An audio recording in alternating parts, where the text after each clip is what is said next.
Hey everybody, welcome to Freight Forecasting on this beautiful Thursday afternoon, live from Freight Alley in downtown Chattanooga. I'm Mike Vincent, Freight Forecaster here at FreightWaves. Today I'm going to be talking with my good friend Kyle Linter, Managing Director of K-Ratio. Kyle, welcome to the show, man. Thank you for coming on. Hey, thanks for having me as always, Mike. Good to see you again. Yeah, good to see you as well, my friend. Cubs playing today, or? I don't know. It's been postponed. Let's hope. Although, given yesterday's performance, I'm not really rushing into it. Yeah, I'm a big Cubs fan and Cleveland Indians fan. My father's family was in Chicago growing up, and I lived in Cleveland, Ohio. So I probably spent as much time at Wrigley as I did at Cleveland Municipal. You know, the big, huge behemoth that used to be in Cleveland there. A few years ago, my dream came true of an Indians-Cub World Series, and I found out where my allegiance was, and unfortunately, it wasn't with the Cubs at the time. But that next happens. time, maybe. Yeah, next time. We'll see. That's Cleveland sports. Next year, we'll get you.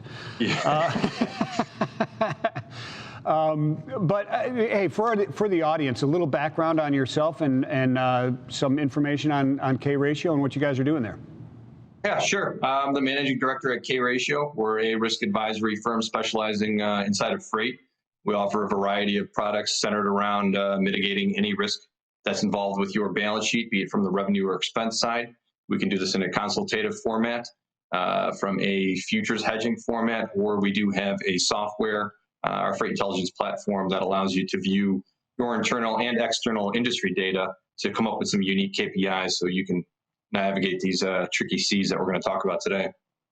Yeah, very tricky seas. Very good point. I mean, the title of today's show, I think you'll like, is or the description, I should say, is monster volumes out of Harrisburg and relentless reefer rejections, and the volumes out of LA are just ridiculous. We're talking about the fourth quarter here, and really what you see going into the fourth quarter, what we look at, those type of data points that you look at. The purpose of the show is really to look outside your own box and what type of different or disparate data sources you really should be looking at to navigate these water, and do just like you're talking about, those benchmarking, discovering the false positives and false negatives, and looking into the near and short term. Can you speak to some of those data sets that you look out there? And thanks for the email that really gave us that great description. Yeah, of course. The easy part, and I guess the nice part as well, is that most of the stuff is found within Sonar. You know, you guys do a tremendous job of aggregating a lot of information that's out there and boiling it down to some metrics that I think are very key for people to look at. Myself, I usually like to start at the top and then work my way all the way down, a macro down to the micro type level.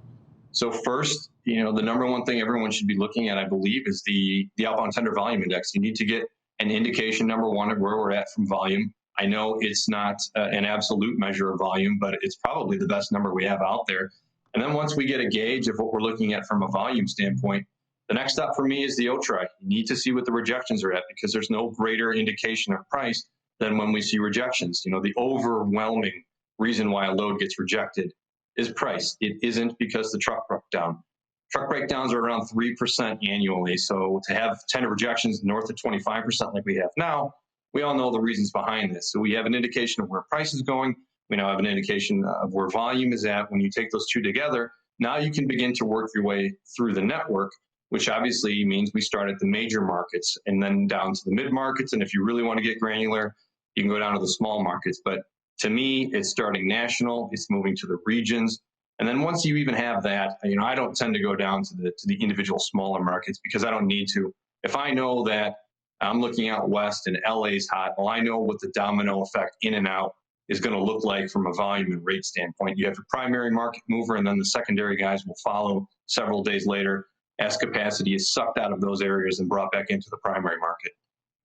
Yeah, excellent description. That's really the kind of the way I look at this too. I start at the very top, and we can do that if the guys in the back will show my screen. I promise you, I did press F11, and it's ready to go here. So, like you talked about, starting here, this is the outbound tender volumes nationally, and I like to look at it year over year as well. I don't normally have it out, 6 months, but if I show this on a month or a 3-month, if you've been living under a rock and you don't know what's going on in freight, you won't realize this incredible mountain that we have sitting here that really— That's an understatement. Yeah, that started to rise way back here, actually, in mid-April is where this thing shot up. And the interesting thing is, you're looking at this, and the one thing I wanted to talk to you a little bit about this, and the reason we're talking about this is fourth quarter. You normally have this, you have this September area right here, but if I pull this out full year, you see that October begins this dip, right? That kind of stabilizes, and then you see the holidays, and then more holidays, right? Right. Now we're looking at this. We saw the dip after I guess it's Labor Day, and then came back up, and now we're in the upper 1500s up to 16, way above the past 2 years. Do you see this slowing down over the next couple months, or and if you do, relative to the last few years, what do you see? I do not. And I'll preface this first with saying that I look at this in a very near identical way to you. We need to do some comparisons because we need to see what things look like before to try and figure out where we're at today. So what jumps off that page is obviously year over year, and even year over 2018, which is the quintessential bull market in freight that everybody wants to reference. But specific to the question of how much longer this is going to last, or is this going to be all throughout the fourth quarter, I am completely in the camp that yes, this will remain throughout the end of the year. And for a few reasons. First off, nothing's changed with whatever the current consumer sentiment and the current consumer behavior is. Call it what you want. A lot of us are working remotely. A lot of us are behaving differently. We're not spending on services. We're spending more on goods. We're not going out to eat. We're staying at home to eat. Now we're getting to the time on the year where we see a greater share of spending towards finished goods or retail goods as we get into the holiday season. So we already know that part is coming. Really, the question is, what does October look like? Because November and December are always the big months for that. But given that, August had the highest record of import containers to the port of LA, 6.5% over October 2018, which was the great tariff pull forward number, and 18% higher than what we had last year. We already know there's a ton more goods on shore here. Early indications for the September amounts based off the new platform they have, they're looking at data in the port of LA, is that last month's record is going to be broken this month. So we now have consecutive record-setting months of cargo coming into the port of LA. And I know it sounds like a broken record, but LA really is the driver of the marketplace as far as the entire nation is concerned. So if we have all these goods coming on shore, this stuff has to go somewhere. And that means it's going to go through the supply chain one way or another. And the fact that the rails are overheated, there's no capacity outbound LA to the Midwest. You can't book anything, and even if you can, current intermodal rates are very near what they are for over the road. Given that you lose the time doing it on the rails and you can't even really get it on it, everyone's going to go long haul on this thing, which is a whole other discussion that we can get into. But just from a pure volume standpoint, the answer is unequivocally yes. Volume will remain here throughout the end of the year. Yeah, I agree with you. Looking at our ocean dashboard, and we can get into that in a minute. We're looking at in our ocean dashboard, and I can bring that up right now. We can jump into that a little bit, but I do want to come back into the length of haul after we look at this real quick. We'll just kind of diverge a little bit right here, as we often do, Kyle. Scripts are there's just a lot to unpack. Always. There's a ton to unpack. But I've got the Ocean TU Volume Index up, and right now it's on exports. I'm looking at exports, obviously, out of the United States. If I change this to imports, now let me explain what we're looking at here is on the top section here. These are ocean shipments, the number of shipments into the United States over the next 7 days. So these are bookings. These are not even stuffed yet. They're not in containers yet. These are not imports, customs data. These are bookings. So we're looking at the next 7 days. The blue line is this year, the yellow dotted line here, mustard colored yellow line is last year. So you can see the gap that is here. Now this is an index. It's not 150 shipments or 149 shipments in an index. And on the right-hand side, you can see it by origin country and by U.S. port. You can see the year-over-year changes, and you're looking at, you know, Long Beach and Savannah and NYC and Seattle and Oakland, some major ports here, EWR, that are significantly over for the next week or so. And when you talk about the ports saying last month was a record, this month is going to be a record, and you look at these bookings, I think maybe November might come close to being a record as well, no? Right. And then what are you going to do? Because if we think about this from the other side of the coin, you know, everything right now is demand, and rightfully so, because that's what's driving the market. But in any market, you know, price is always determined at the equilibrium of supply and demand. So we see demand is strong, but on the other side, we have supply in the form of truck capacity. That's relatively inelastic. We can't just grow trucks overnight. They don't show up out of nowhere. They take time. So it's going to be a while before that side of the equilibrium can come up to where it needs to be. When we look at stuff like this, and this puts aside everything that we're already doing domestically, this is just what's coming in onshore. If that volume level is going to be what it is, and I'm with you, there's no signs that it's going to slow down. We just don't have enough trucks. And now, you know, you pointed at it there. You've got a lot of stuff coming into Houston, a lot of stuff coming into the East Coast. So it isn't just LA. You have all of these other areas pulling capacity. And let's not forget, all that stuff has to end up in the Midwest anyway. So there really isn't any part of the country that has anywhere close to the level of capacity that's needed. And that's why we have this broad-based rally and spot race. This isn't localized to any market. It doesn't matter where you are. There just isn't a truck to move whatever you have. No, you're absolutely right. And if you look at, if you guys will bring that back up, and you can look at the ocean shipments there in the bottom right-hand corner that you were highlighting earlier. But this bottom section here are TEUs. So you're looking at shipments on the top section. Now, you know, a shipment could be a TEU, it could be LCL or less than container load, right? So it could be part of a TEU, it could be multiple TEUs. So shipments is one of those indicators, and there's several people out there that'll tell you that they love to look at the velocity in their of ocean shipments, and I don't disagree with that. But to add a little color to that, if you look at the TEUs on the bottom part, now you're talking about what kind of actual physical volume you're talking about. And the TEUs, you know, Houston, about 125% up, 124.09% year over year just through Houston. Oakland as well, very, very high at 113% year over year. NYC 124. Savannah is 82% over last year, not breaking 100%, but it's 82% above last year. So the volume that is associated with those number of shipments is enormous as well. Right, and then let's think about it from a practical term. We'll single out Houston and New York. Those are backhaul markets. Nobody wants to go to either one of them. So a lot of that stuff's going to come in, it's going to get drayed out immediately, right? Houston stuff's going to end up in Dallas. The New York, New Jersey stuff's going to end up in Pennsylvania, primarily Harrisburg. And that's become its own monster in and of itself. The growth in volume out of Harrisburg, which is already a big warehousing and DC market, now you have all this influx of imported goods. That has just become a magnet for capacity on the East Coast, very similar to how things are in LA. And it's already competing with the big volume growth out of Atlanta, where you've got stuff coming into Savannah going over to Atlanta. There really isn't any good place to be right now if you're a shipper, because there just isn't capacity anywhere.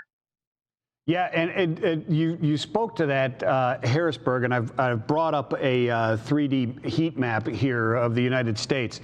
And what you're looking at here, I know you're familiar with this, Kyle, is the color is the outbound tender volume. So the darker blue, the greater volume outbound in that market. The height of it, and you can gauge this a little bit. I think in the TV, that's excellent. The height of those markets is the tender rejections. And right here, as I hover over it, there's Harrisburg, which in and of itself at a 580 volume index and almost 30% tender rejection is out of control. Yeah, out of control is the right term on that. What do you do? It's like a mini LA problem. It is, and we can get to LA as well. But, you know, I was highlighting today on FreightWaves Now, the brokerage report really up here, and this goes to the ripple effect. Look at 1 in every 2 loads in Erie market right now is being rejected. And what we're talking about here with the imports, which obviously affect these markets here, Allentown, Harrisburg, being so strong in record months, coming through the different ports, and EWR is no slouch, being high up there. This is not going to change going through the season, is it? Not at all. And I'm really glad you brought up the ripple effect, because that's an often overlooked and misunderstood concept in this. You could be in a different market and you could be sitting pretty and not have a problem. But if the nearby market has as drastic a problem like we have here in Harrisburg, it's going to pull capacity into the marketplace. At the end of the day, price is nothing more than an advertising mechanism. And when price is high, it's sending a signal out to every carrier that can get there, hey, we need you, come here now. So you could be a brokerage sitting in that Erie market with outbound loads, and you're fine on your dedicated business. Now the problem shows up in Harrisburg, and any truck that's in that area is going to head over to Harrisburg. Now you can't find the truck, and suddenly that contract business that you were running at a profit is now negative margin freight, and now you're back into that conversation that every other brokerage is having in these major markets with, what do I do with all this negative margin freight?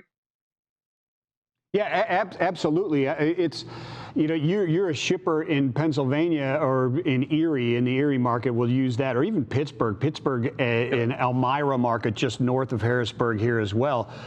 They're obviously being affected by what's going on here. You're a sintered metal shipper in the Erie market, shipping out to Detroit and Chicago on dry van. It has nothing to do with international imports, has nothing to do with reefer, has nothing to do with intermodal, et cetera. But what's going on in these markets over here can absolutely ruin your day if you're not watching those markets and understanding where the trends are in imports, the rail capacity situation. As you mentioned, there even, you know, you've got surcharges, right, for intermodal. 100%. I actually had a conversation 2 weeks ago with a scrap metal company in Pittsburgh. You know, they bring in stuff on rail and on barges, melt it down and put it into more usable formats for other people. And that usable format goes out either on flatbed or dry van. And they're in Pittsburgh.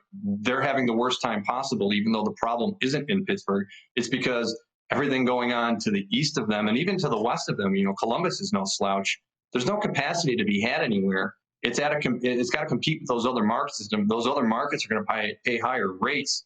Now, if you're a carrier, it's an obvious choice what you're going to do. You'd rather take that 100, even 200-mile deadhead to pick up a load that's going to run longer and at a higher RPM.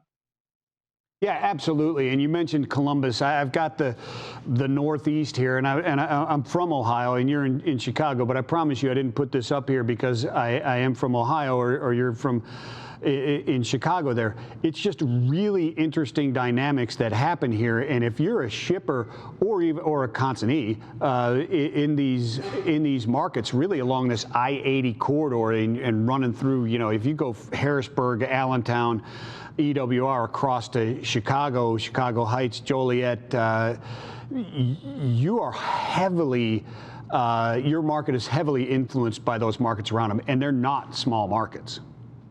No, it's basically I-90. Take from the East Coast straight through to Chicago, and anything running on 90 or 94, those markets are all overheated in volume and short on capacity. Yeah, absolutely. I mean, in Erie, I was talking about earlier, was the issue there is when you look at the head haul index, which measures outbound versus inbound, they're going way towards the head haul, meaning their outbound versus inbound is growing tremendously. But what is interesting is even knowing that is not quite enough, because in Erie, not only is their outbound growing, their inbound is shrinking at a drastic pace. And then you have the outbound of the behemoth of Harrisburg and Allentown drawing on that capacity as well. That's already not coming into Erie. Coupled with Erie's growth, you've got a recipe for a disaster, which is 52% rejection rate. Right, and that's not going to get fixed anytime soon. It's not, and I'm going to slide this over here, and we can talk to Southern Cal, you know, LAX and the Inland Empire, and kind of look at what's going on here. And we're looking at much the same story, right? You've got imports coming in through LA, they go to the Inland Empire, and then they come out. Look at San Diego, not necessarily on fire, but 1 in 4 loads being rejected. Think they're being affected by those markets to the north of them? Put it in context. For San Diego, that's a tremendous amount. You know, usually somewhat of a sleepy market, but now given everything going on around it, it's been sucked right into the same problem. Yeah, absolutely. Hey, last year, if you told me almost 1 in 4 loads in Ontario or the Inland Empire were going to be rejected, I'd said, okay, yeah, and the world just ended. I mean, that's exactly. It's massive. 5%. Well, think back to 2018, right? So right around now, same time period, 2018, we began to have the capacity come back online at the same time that volumes cooled a little from that summer peak when we had the, you know, the absolute top in the freight bull market. The only thing going on domestically that time was outbound LA. We had the great tariff pull forward. So on average, we had volumes and rates nationally come down while LA was overheated. Against those tremendous volumes, we had an O-try in the low teens, and that was tremendous. Because if you have that much volume and you're having 10 to 15% of loads being rejected, that is a lot. We'll put it in context now. We've got more volume going and LA cancellations in the 20s. And to think that 1 of every 4 loads in LA, and that's that many loads getting rejected, you know, it's no reason why we have an LA to Dallas all-in rate north of $4,000, which sounds like the end of the world, but that's just what we're living in now. And that's going to continue because all that stuff showing up on shore, it's got to go somewhere. It's not going to stop. No, it's not. And 7 days out, the bookings 7 days out are at record levels, meaning the maritime coming into Long Beach and LAX. So that's 7 days out. So if that's 7 days out for the booking for the container to get stuffed, it's a month before it even hits the shore, right? So that's October, or that's November. Excuse me, man, it's October 1st already, first day of Q4. So yeah, November. Comes up fast, doesn't it? Yeah, it goes by really fast. To back up just a moment, because we were talking about the outbound tender volumes and talking about the length of haul, right? And I've got that pulled up right now. So, and we spoke about this in the past, and I was speaking to Zach Strickland, our director of Freight Market Intelligence, today about this as well. And we've reported on this, and we use it. The green line here at the top is your long haul volumes, right? And then you've got orange, which is tweener, and then your mid hauls in this purple. The yellow is short, and then the blue is actually the city or local tenders, outbound volumes. The long haul in this climate particular, but normally, will precede these other two. So if you're in a market where you're shipping or you're a broker and you specialize in more regional or mid-haul, et cetera, or you're a carrier that does, and you're seeing these drop-offs right here over the last couple days, the long haul has been ticking up over the last week still. And when it does that, this tick up translates into a tick up a few days to a week later in these other markets. So these would move forward or start to move up. So that pressure, this is not an indicator that things are slowing down. Rather, this green line is an indicator that these are going to pick up, correct? Right, I completely agree. If we just think about things in a practical terms, if everything is right and everything is balanced, we're going to have loads that go to warehouses and to DCs before they end up where they need to be. And there's going to be more touch points, which means we're going to have shorter lengths of haul. Nobody wants to send anything long haul. It's expensive. You know, putting something on the rail to go to a next stop before final delivery is advantageous from a cost point of view. That doesn't happen right now. So when I see things like long haul tender volumes increasing, number one, that means there's a big pickup in demand, because if the end user needs it now, it's got to get there on the truck. That's the fastest way to do it. Second, this keeps the problem going into the future and exacerbates it. Because if we're taking trucks on long haul, we're moving them further and further away from where they need to be. It might take 2 loads before they can come back to where they were at originally. So moving capacity further away from the markets that truly needs it gets to that idea of dislocation inside of the network, which is almost like a second effect of price. First it's supply and demand overall, supply and demand inside of each individual market. But then when we get to the dislocation of capacity, now we don't have the trucks in the right places at the right time. It isn't even so much about not having enough trucks. Yeah, absolutely. And before we move on here, we've got about 4 minutes left.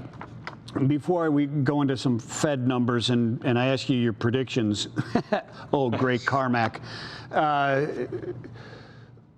with the e-commerce, right? We've heard people speak who are much more knowledgeable in it than I am, certainly, and I would guess more than yourself. I don't know your e-commerce background, but with e-commerce, the amount of returns and the pressure on reverse logistics, something like 40–50% more returns through e-commerce than purchases made through brick and mortar stores. And obviously, we're moving towards more and more e-commerce. There's a lot of that. Does that put eventually a lot more pressure on those city and short and regional moves as the supply chain tries to deal with those massive returns?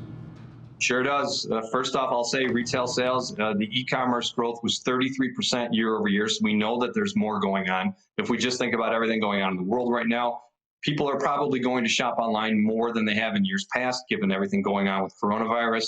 And then to your point about the returns, yeah, that's going to get itself flooded inside of the marketplace. And now you're soaking up the capacity on the local runs, which is okay. But now we're purchasing time. Now we're back into the idea of hours of service and how many miles a truck can drive per day. It isn't the most optimal choice if that truck isn't using all of his miles per day because he had to wait to get loaded and he's only doing the local runs. Now we're into that idea of the freight optimization coming down, which has an inflationary effect on rates, just from a capacity standpoint and the lost productivity standpoint. So it might be great that we're all ordering online and we don't have to go out and deal with it, but somebody else does. And that's just going to push up the price of freight for everyone else. Yeah, it eats up that capacity and it eliminates. I mean, it would even go as far as eliminating the ability for certain carriers who might slip seat equipment in and out of those different lengths of haul. So yeah, I would imagine AV would help alleviate that problem as we move forward. Even if AV is actually on long haul, it would free up capacity to be in those shorter hauls to deal with what seems to be a growing volume in returns and eat up those shorter hauls capacity. 100% agree. Yep. So I brought up some government numbers, and we're not going to go through these too much. We have just over a minute left, Kyle, but the LMI is looking good. The LMI composite measure is pegged at a new high. The transport utilization is high. If I go over here to the ISM, we're looking at manufacturing employment. Manufacturing new export orders is pegged at a new 52-week high. Non-manufacturing as well as manufacturing are pegged. The PMI is high. Even the Fed, number of areas, Texas, New York, pegged at 52-week highs. What's your prediction going forward? I already know what it is, but it's going to continue. Well, you know what? We saw all these things that are high. I'll give you one thing that's low. Inventory to sales ratio. A lot of people got caught flat-footed running lean, and this is not the time to do it. So the whole other hidden component of this is people are actually just trying to catch up, not only with the pace of demand, but to replenish inventories. And that's just a whole other layer on top of this current problem that we're in. Yeah, absolutely. Good point. We've got to wrap up here. Got about 15 seconds left, but just to add on to that, that low inventory to sales ratio, people caught flat-footed. As these warehouses start to fill up again, there should be some type of normalization, I would imagine, over the next seconds. Kyle, thank you so much for being on the show. Everybody, peace and love. Thursdays at 4 o'clock, Freight Forecasting. I'm Mike Vincent. He's Kyle Lintner. Look him up at K-Ratio. They're great guys. Peace and love. Have a great day.